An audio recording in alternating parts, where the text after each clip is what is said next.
Tudo bem, pessoal? Vamos estar aqui agora nesse vídeo fazendo a nossa correção da semana 3 do nosso PET de História. Antes de eu chegar nas correções, vamos fazer aqui algumas ponderações, alguns comentários importantes. Nessa semana 3, foi estudada a conjuração baiana. Vocês lembram que lá na semana 2 nós estudamos a conjuração mineira? Quais são as diferenças entre essas duas conjurações ocorridas aqui no Brasil colonial? É isso que vamos estar entendendo aqui agora brevemente. A conjuração, que significa o quê? Como nós vimos lá na última semana, é um ato de rebelar-se, conspirar, tramar alguma coisa contra uma ordem estabelecida. E a conjuração baiana, ela além desse termo, ela também é designada como revolta dos alfaiates e também revolta dos búzios. E cronologicamente, em qual ano ela vai ocorrer? Lá no ano de 1798. Então, ela ocorre 9 anos após os acontecimentos da Conjuração Mineira, todas no finalzinho do século XVIII. E um aspecto importante entre uma e outra, que vai distingui-las, é qual? A Conjuração Mineira ela foi efetuada pela classe mais alta da população, pessoas de posses, pessoas ali que tinham ali um certo grau de instrução, e foi considerada uma revolta das classes mais altas.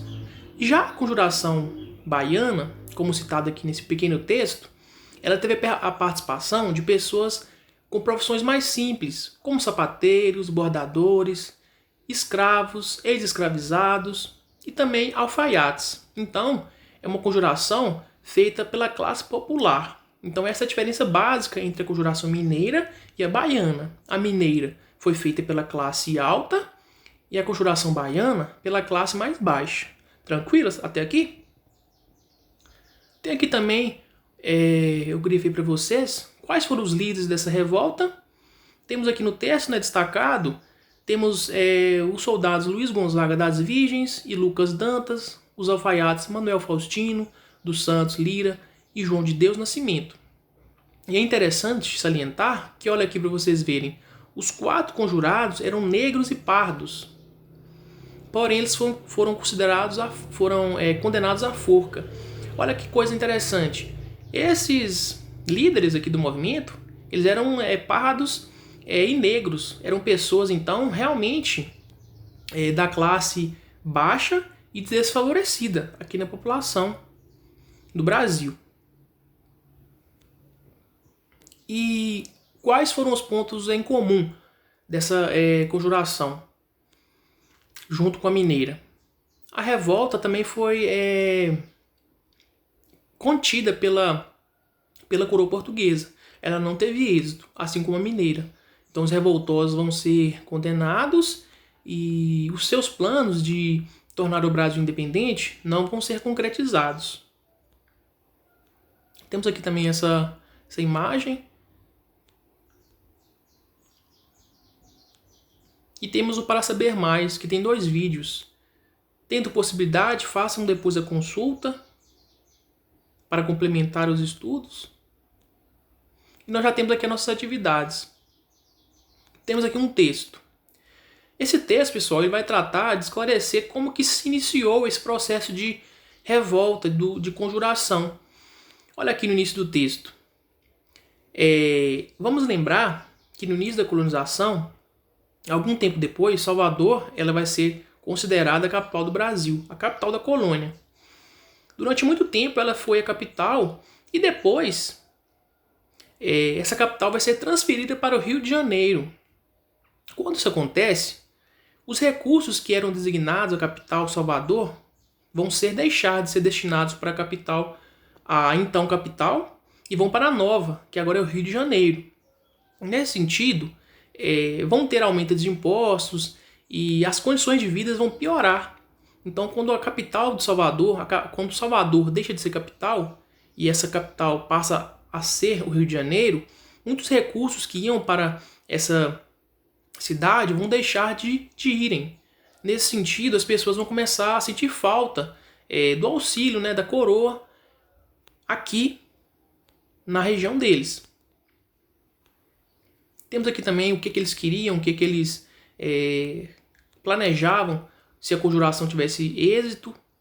Uma coisa também que vai ser igual à conjuração mineira vai ser a questão que eles queriam o fim do pacto colonial com Portugal e tornar o Brasil um país independente. A única diferença é que os conjurados mineiros queriam tornar Minas Gerais um estado independente, né, um país novo. E aqui nos conjurados baianos, eles queriam um Brasil mesmo, independente.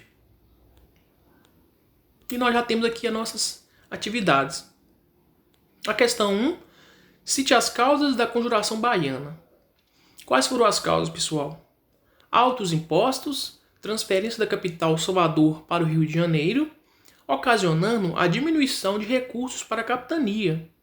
Condições de vida pioraram com a falta de alimentos básicos à sobrevivência. Foi como eu mencionei para vocês agora há pouco. Coisas básicas da sobrevivência estavam em falta lá em Salvador. E isso vai revoltar os moradores, principalmente as pessoas mais pobres, que eram os mais prejudicados. E aqui tem uma citação que vai deixar bem claro isso.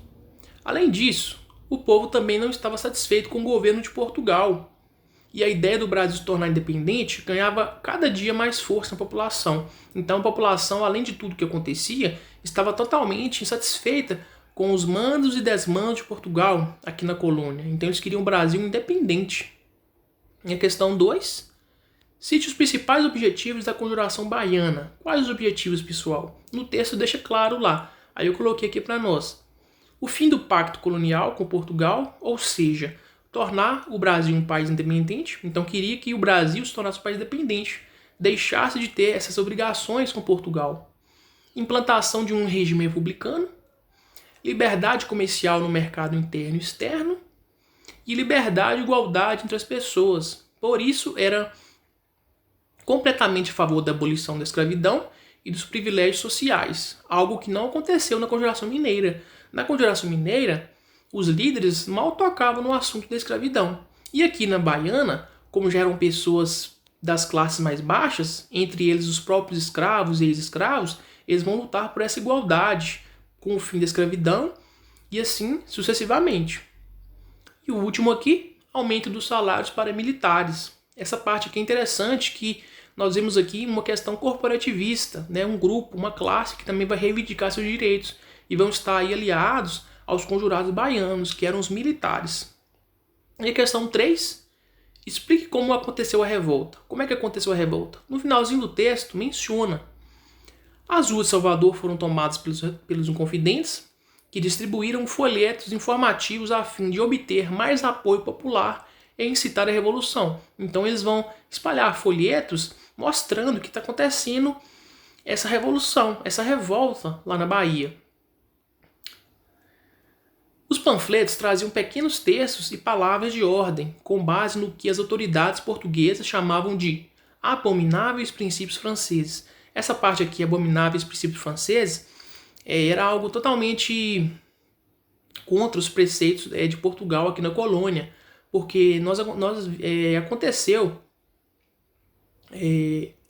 alguns anos atrás a Revolução Francesa lá na França, e isso serve de inspiração para muitas pessoas mundo afora naquele período lá, como por exemplo muitas coisas como a liberdade, a não intervenção do Estado na economia, várias coisas que vão ser mais liberais. E isso vai influenciar muitas pessoas. Tanto que vai influenciar os inconfidentes mineiros e os próprios inconfidentes aqui baianos. Então, as pessoas da elite da coroa viam esses princípios de revolta, de sublevação, como princípios franceses. E eles queriam extinguir isso aqui, que isso não acontecesse, porque isso para eles era muito preocupante. Pessoas dentro da colônia fazendo revolta, revoluções, talvez se inspirando nos ideais da Revolução Francesa, que mudou as bases da sociedade francesa e também do próprio mundo. Então aqui nós vamos passar agora para a 4ª semana. Qualquer dúvida vocês retornem no vídeo, beleza?